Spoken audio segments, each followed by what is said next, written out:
The Bible gives us such a range of textual pictures and stories that we are spoiled for choice.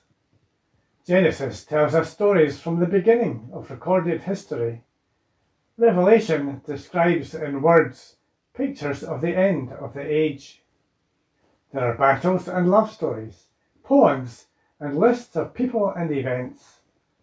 But wherever you look, you see more and more about God, the Creator, the Sustainer, and the Lover of His people. Today we have two stories from Mark's account of the life of Jesus. In the first, he is rejected by the people of Nazareth, the village where he grew up.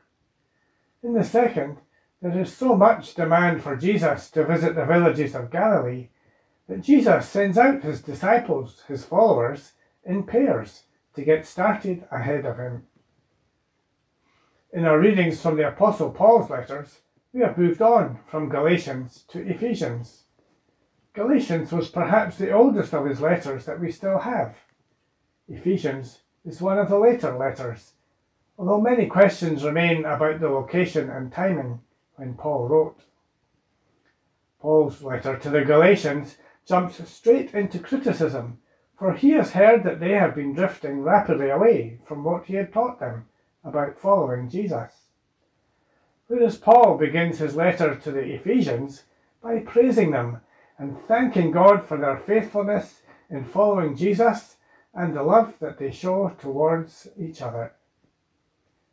Mark's stories of Jesus and Paul's letter to the Ephesians have much to tell us in our search for authentic witness to the communities in which we live, of the love of God for each person, as we see it in Jesus Christ, the Son of God. Too often we settle for the mediocre, the everyday, the ordinariness of life. We think that what we do is all that is possible.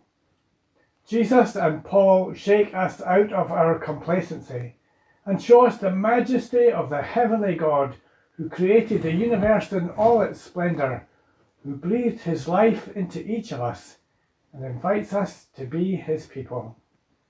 What a mighty God we serve. What an honour to be his servant.